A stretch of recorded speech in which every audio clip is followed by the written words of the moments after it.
Saúde os irmãos com a paz do Senhor. Estamos aqui para mais uma videoaula do nosso módulo Pentateuco. É a quarta videoaula, onde nós vamos tratar do quarto livro da Bíblia, o livro de Números, o quarto livro de Moisés e o quarto livro da Lei. Bom, sem nos demorarmos muito, porque a lição também é muito grande, vamos prosseguir logo para a introdução e darmos seguimento à videoaula. O título original do livro é Bemidbar, que significa deserto, e tinha todo sentido esse texto, esse título, porque o livro se dedica basicamente em contar o que aconteceu com os israelitas durante a sua passagem no deserto, logo após a sua saída do Egito e antes da sua chegada em Canaã. Ou seja, em todo esse período em que ele passou no deserto, o livro de Números vai tratar dos eventos ocorridos ali.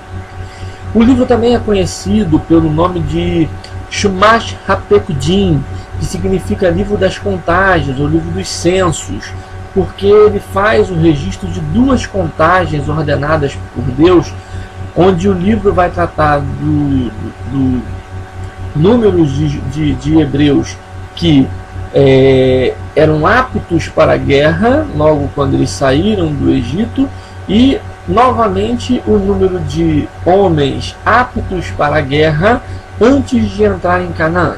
E nós vamos falar disso mais um pouquinho mais lá na frente, explicando um pouquinho sobre essas questões. Mas o livro também trata dos registros históricos, dos eventos ocorridos nesse período do deserto, mostrando principalmente o estabelecimento da teocracia junto ao povo de Israel.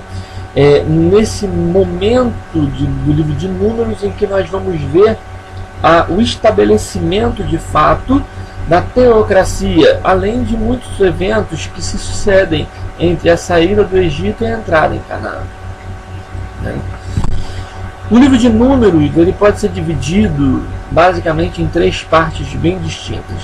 Os acontecimentos que ocorrem ao pé do Sinai, entre os capítulos 1 até o capítulo 10, os acontecimentos durante o deserto, no meio do deserto, que vai do capítulo 10, verso 10, até o capítulo 20, verso 13, e, por último, os relatos dos ocorridos em Cádiz Barneia, que nós falamos brevemente na videoaula anterior sobre Levítico. Então, o que nos cabe ainda falar acerca de introdução do livro de Números tange com relação à datação local do livro. A datação é certa de que ela ocorre um pouco antes de Israel começar a sua entrada na terra de Canaã. O livro em si ele foi escrito provavelmente quando Israel estava junto ao Jordão, perto de Jericó, como é relatado no próprio livro de Números, no capítulo 36, verso 13. Falando então da primeira parte do capítulo do livro de Números, do capítulo 1 até o capítulo 10, a gente vai ver que já começa com relação, dando a contagem dos homens preparados para a guerra, homens capazes de ir para a guerra, e essa contagem foi ordenada por Deus. Na verdade foram duas contagens, uma ocorrida em Números 1, a segunda ocorre em Números 26, versos 1 a 25, aonde nós vamos ver que há uma contagem de 603.550 na primeira contagem, e na segunda contagem, que acontece 38 anos depois da primeira contagem, onde nós vamos ter o número de 601.730 homens. Isto indica claramente que havia um total de 3 milhões de pessoas, entre homens, mulheres e crianças, porque nós estamos falando unicamente dos homens acima de 20 anos de idade capazes de ir para a guerra. e sem contar que não está incluso nessa contagem os levitas, porque os levitas eles não eram contados para a guerra, porque o serviço deles era sacerdotal, eles estavam separados para servir a Deus no sacerdócio, então eles não eram contados para a guerra, tá? Entretanto, a gente vai ver também que na primeira enumeração só Josué e Caleb entraram em Canaã. Em Números 32:11 vai estar dando esse registro que só Josué e Caleb entraram na Terra Prometida. Isso nos dá uma ideia de quantos israelitas morreram naqueles 40 anos de peregrinação, e de quantos tinham menos de 20 anos de idade ao saírem do Egito, né? O primeiro recenseamento foi realizado no primeiro dia do segundo mês do segundo ano. Isso seria então no primeiro dia de Iyar, que seria em torno de 26 de maio. Isso lembrando que é uma comparação direta, sem fazer os ajustes anuais do calendário, porque nós temos que lembrar que nosso calendário gregoriano ele tem 365 dias, enquanto o calendário judaico é um calendário lunar, onde só tem 360 dias. Então, se eu contando o período de anos para trás, nós temos que fazer alguns ajustes, provavelmente não seria essa data. Mas só para que nós tenhamos assim uma ideia a nível de comparação de calendários, seria em torno do dia 26 de maio no nosso calendário gregoriano. O objetivo desse censo era basicamente militar, fazendo-se conhecer o número de homens aptos para a guerra. Certo? Então a gente vai perceber no capítulo 1, versos 52 até o 54, que o santuário estava colocado estrategicamente entre as tribos para ficar bem protegido em caso de guerra.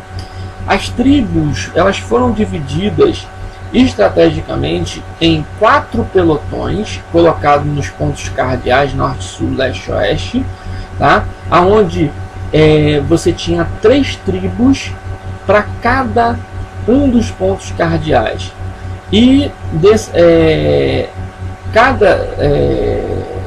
essas tribos foram colocadas de forma a proteger todo o acampamento. Então ficavam as tribos colocadas nos pontos cardeais em volta do acampamento, a tribo de Levi no meio desse primeiro círculo de tribos, e no meio com a tribo de Levi em volta ficava o santuário ali guardado no meio. Isso já mostrava a intenção de Deus de nos direcionar a responsabilidade de protegermos as coisas sagradas, ou seja, nós temos aquele compromisso de guardar aquilo que é sagrado. Isso nos traz uma ideia, se nós vamos aplicar na igreja, a ideia de que nós devemos proteger a nossa fé, proteger aquilo que nos é importante, tá? E principalmente protegermos uns aos outros. Nós devemos proteger os nossos irmãos, né, em Cristo, porque essa é uma função da igreja, protegermos-nos mutuamente. Protegermos-nos do quê? Protegermos-nos dos ataques de Satanás, das heresias, nos protegermos das falsas doutrinas, né? São esses ataques hoje que a igreja sofre. E no caso do Antigo Testamento, nessa passagem exclusivamente em Números, nós vamos ver que o objetivo era trazer a responsabilidade da guarda, da proteção, né? Do próprio grupo de Israel, do próprio acampamento, mas também da tribo de Levi, que era separada para Deus, e também do santuário, que era sagrado. Nos capítulos 3 e 4, a gente vai ver que é feita uma contagem dos levitas. Os levitas eles são contados de modo a saberem quantos da tribo de Levi existem ali no grupo, né? E isso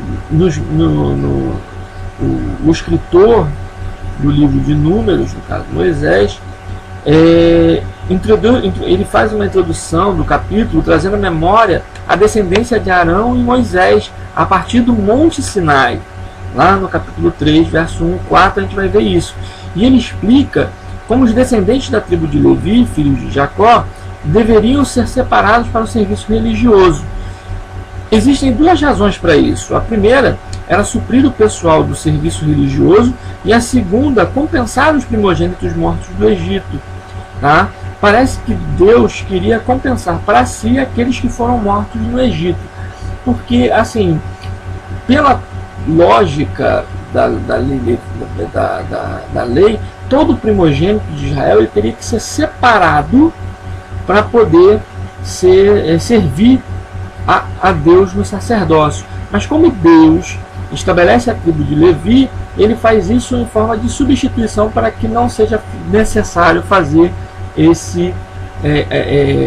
essa separação dessas pessoas. Então agora somente todos os da tribo de Levi agora iriam servir no sacerdócio. Tá? É neste capítulo também que a gente vai ver algumas funções daqueles que nós chamamos de cabeça dos levitas. Os cabeças dos levitas eram um grupo de pessoas que descendiam de homens que foram considerados cabeças da tribo de Levi. Esses homens foram Gerson, Coates e Merari. Foram três cabeças da tribo de Levi. E cada um deles tinha uma função. E eles recebiam os nomes, né, recebiam o título baseado no nome dos seus cabeças, né, os gersonitas, os coatitas e os meraritas.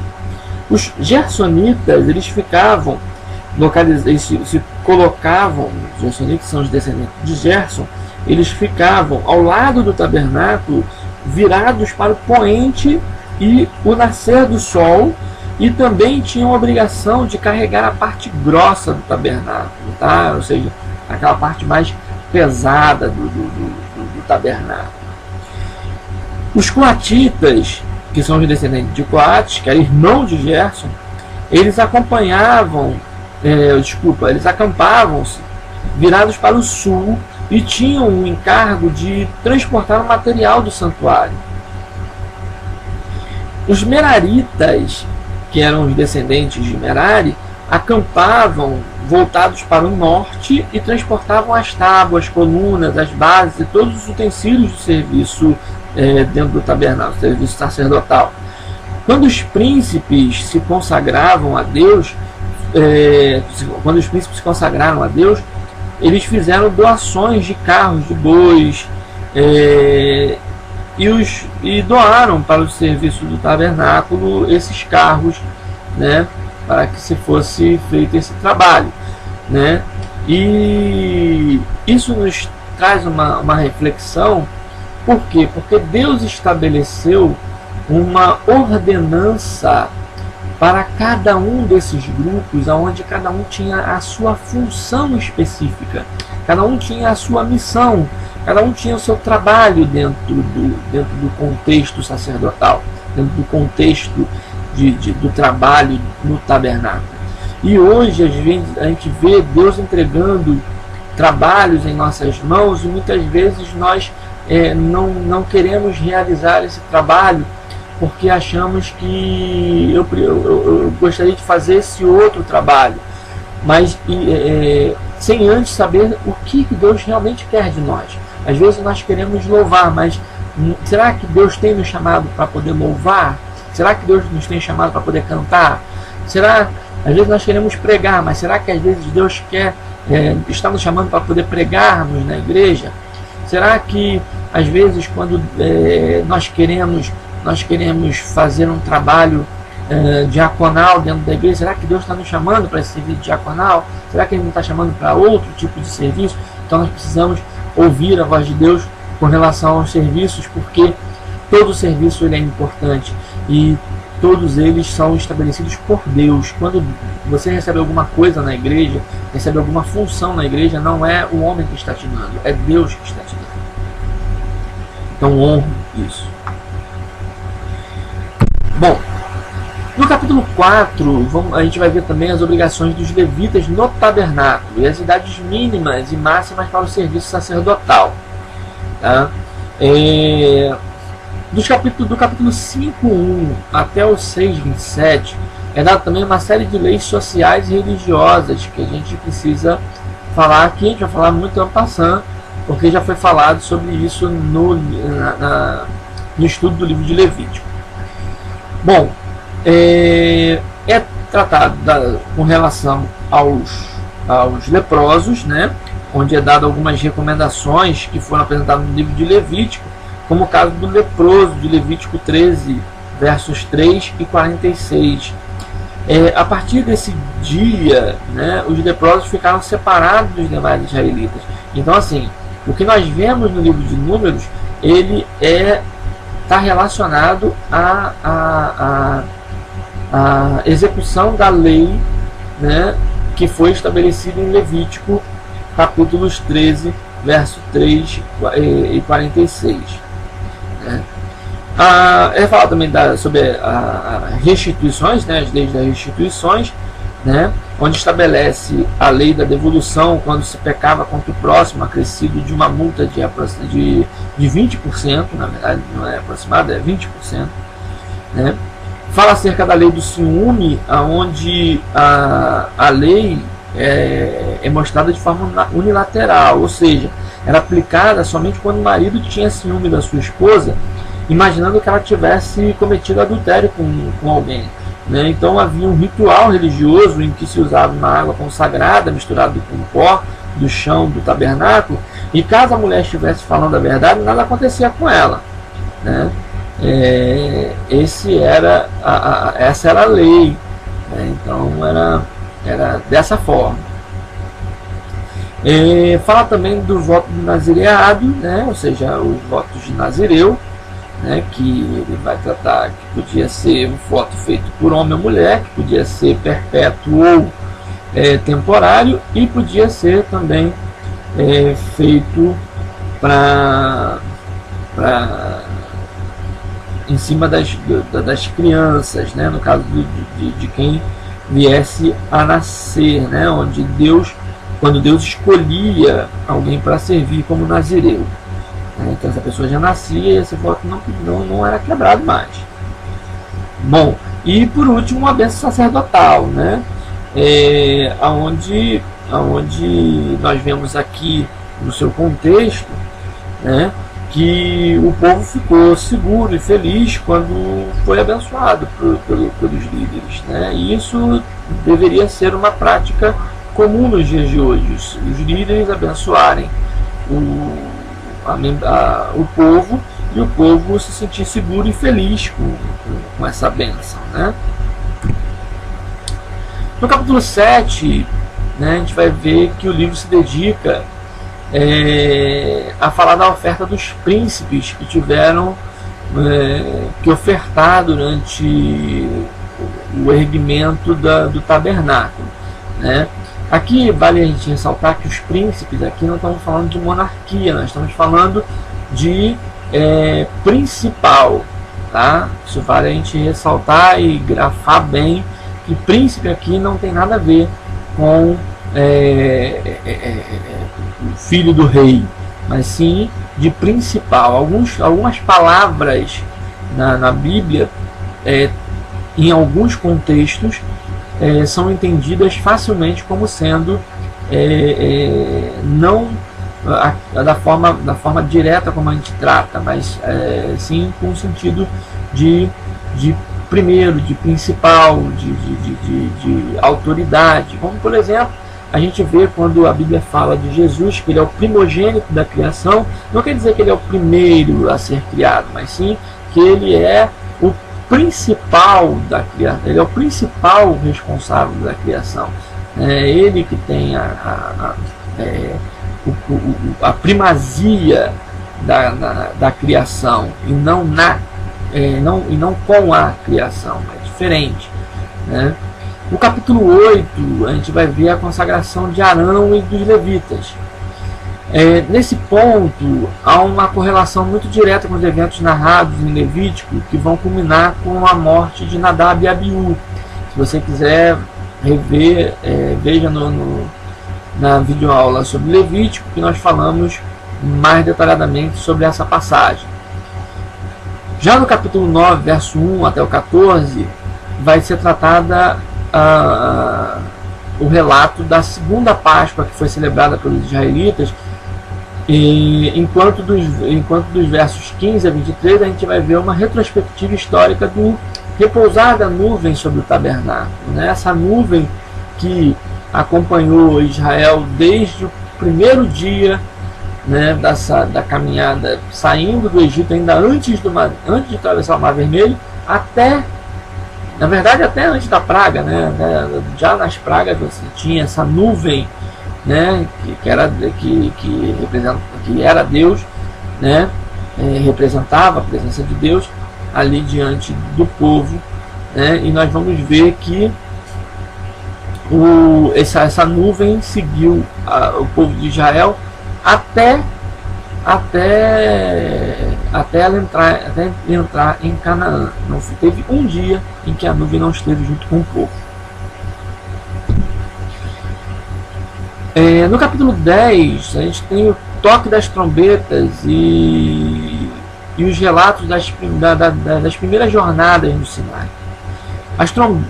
Os toques das trombetas relatados aqui, dentre outras funções, ele tinha as funções de chamar as tribos sacerdotais e também reunir o povo para a guerra, além de outras funções. Nos versos 11 a 28, a gente vê a jornada do Sinai para Cades Barneia, que começou no dia 20 do mês de Iyar, que é aproximadamente dia 15 de junho. Nos versos 29 a 32, para fechar a primeira parte, vemos Moisés chamando seu cunhado.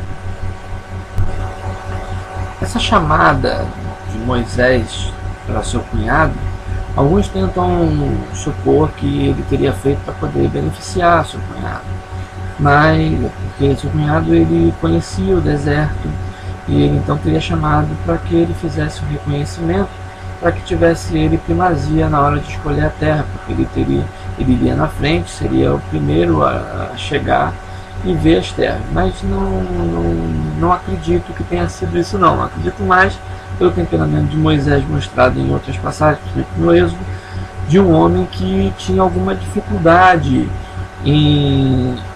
algum tipo de dificuldade com relação à sua segurança, a se sentir seguro para tomar certos tipos de decisões sozinho.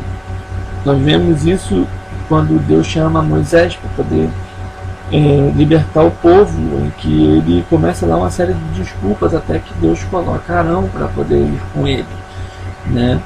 Então nós vemos que é um homem que tem uma certa dificuldade, apresenta aparentemente uma certa dificuldade de fazer certos tipos de ações de forma solitária, apesar de ser um homem extremamente preparado para fazer. Mas entretanto seu cunhado não aceitou e preferiu voltar para Midian, onde depois não se tem mais nenhum registro acerca da sua pessoa. Na segunda parte do livro, né, que vai do capítulo 11 até o capítulo 20, nós vamos ver que começam os relatos dos eventos ocorridos na travessia do deserto. Dentre os eventos que nós podemos destacar, tem a consumação pelo fogo por causa dos rebeldes, né? Os rebeldes, aqueles que se levantaram, né, em rebelião, né, contra Moisés, né, onde Deus mostra que ele não tolera a rebelião e que depois de tantas reclamações a paciência de Deus foi se esgotando. E por isso as extremidades do acampamento começaram a pegar fogo, né? Não enquanto caminhavam, mas enquanto estavam acampados. E este fato foi repetido por Moisés em Deuteronômio capítulo 9, verso 22. Isso acontecia principalmente porque junto com o povo de Israel, que saiu do Egito, houve também um misto de pessoas que saíram, que aproveitaram para fugir do Egito junto com os israelitas. E agora essa gente começava a reclamar e a inflamar os filhos de Israel para que reclamassem também e fossem exigentes com Moisés, né? E no segundo ano estavam enjoados de comer maná e pediram carne. E Moisés sentiu misericórdia daquela gente que procurava, né? Até ver que Deus está virado. Então orou ao Senhor, né? Bom, isso já mostra que Deus não tolera a rebeldia, né? E isso causou juízo sobre Israel. Nós vamos ver também o estabelecimento de auxiliares a Moisés, né? Deus viu que Moisés estava fadigado, né? E orienta a separar 70 anciãos para ajudá-lo na tarefa de guiar o povo, né?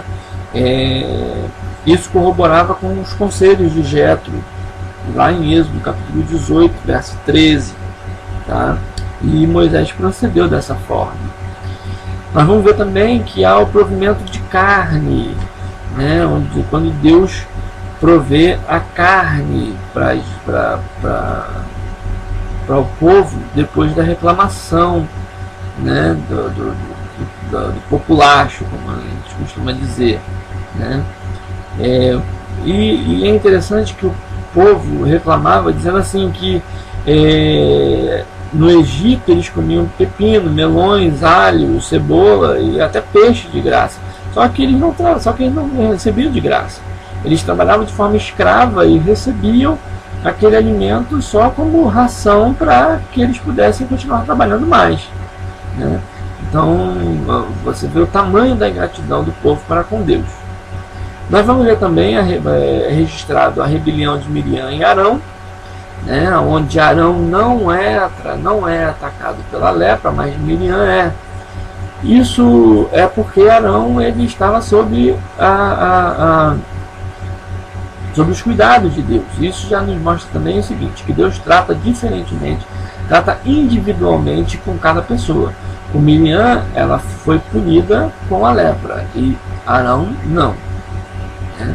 E essa rebeldia de Miriam custou em torno de 7 dias de atraso na caminhada do povo de Israel. É também relatado os espias que são enviados para poder ver a terra, né? Vamos ver também a decisão, isso é uma parte muito dura, porque Deus decide matar todo o povo e ele propõe a Moisés, né? Levantar um povo dele, lá no verso 11 e 12 do capítulo 14, você vai ver Deus falando para Moisés: farei de ti povo maior e mais forte do que este, porque Deus já tinha decidido matar o povo.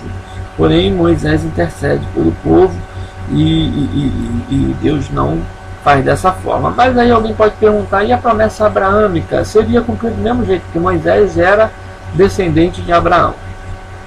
Então não teria nenhum problema quanto à promessa bíblica, a promessa de Deus.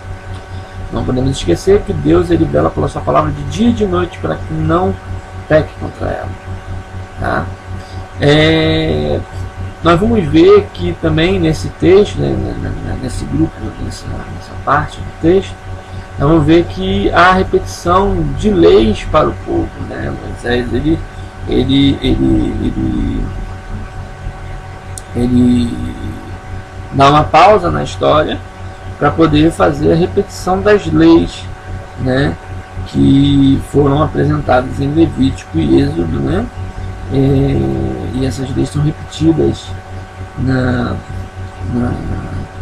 nesse momento da história.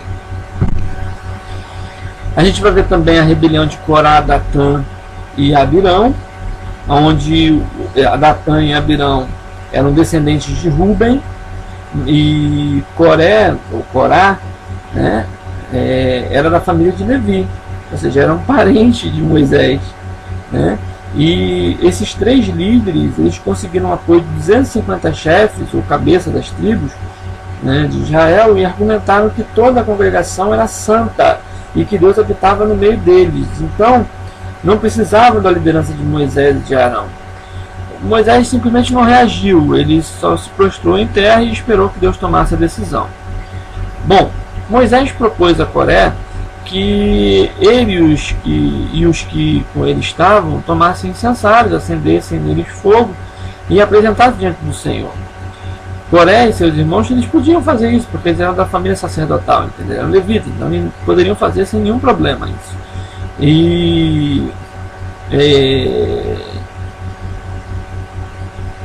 Então eles podiam exercer essa atividade no tabernáculo, mas eles queriam uma posição de liderança maior em Israel. E já Datã e Abirão, eles foram convocados, mas se recusaram a apresentar diante de Moisés, argumentando que Moisés havia lhes prometido uma terra que mana leite e mel e nunca os levou até lá, né? Então Moisés convoca Coré e os da sua casa e se apresentarem-se diante do Senhor, o que eles de fato fizeram. Deus então aparece no tabernáculo e pede que Moisés e Arão saíssem dali, né? Porque ele iria destruir o povo. O juízo ele vinha muito forte. Porém Moisés e Arão se prostraram com o rosto na terra e intercederam por eles. Deus poupou o povo, mas não os 3 líderes e nem as suas famílias, que foram engolidas pela terra, que se abriu debaixo de seus pés e os engoliu, contendo tudo, né? E até os levitas que ofereciam incenso perante o Senhor foram queimados vivos, né? Nem todos da família de Coré foram sepultados ou queimados vivos, né? Isso, Números 26, versos 1 a 2, nos deixa claro isso. Por isso existem nos Salmos as poesias e cânticos dos filhos de Coré. Samuel, o profeta que descendia dessa família, e Emã, o vidente do rei, também nos provam que nem todos da família de Corá teria morrido nesse momento.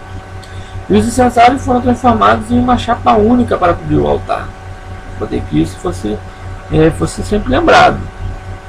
Nós vamos ver também o florescimento da vara seca de Arão, que também teve seu sacerdócio questionado, mas quando colocado diante de Deus teve essa confirmação. Esse foi o florescimento da vara de Arão, foi a comprovação de seu sumo sacerdócio, da sua chamada, da sua vocação dada por Deus.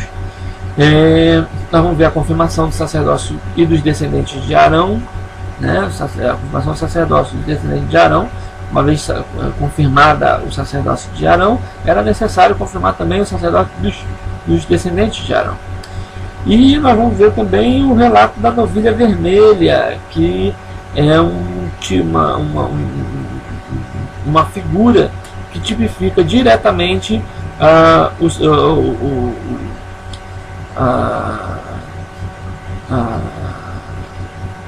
capacidade redentora, né, do sacrifício de Cristo, né?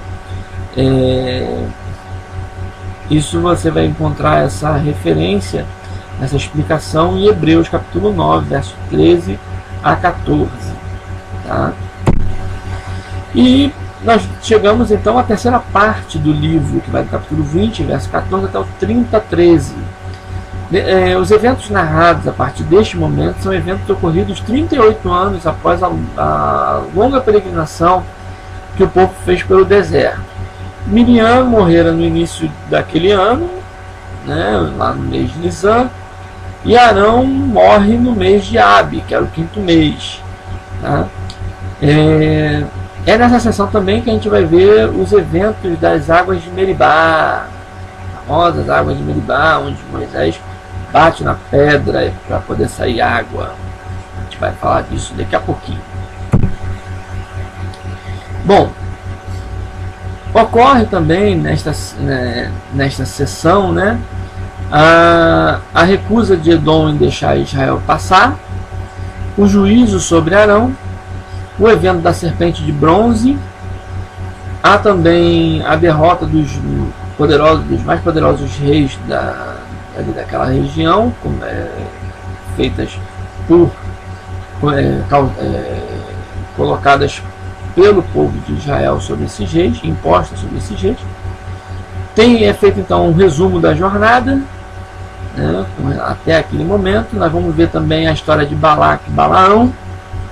É feito então um novo censo, onde vai se contar novamente os homens acima de 20 anos prontos para a guerra.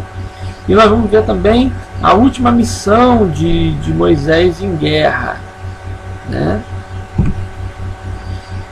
Nos capítulos finais, que são os capítulos 32 a 35, a gente tem tipo como se fosse umas considerações finais do livro, né? Onde o número trata de assuntos referentes à distribuição da herança entre as tribos de Israel.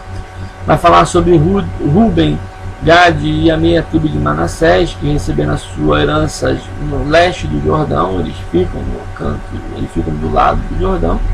Inclusive essa vai ser uma característica, vai ser algo que vai ser relembrado no livro de Josué, tá? Porque o serviço de Josué ele começa exatamente atravessando o Rio Jordão, tá? Mas ele vai sem as tribos de Ruben, Gade e Manassés.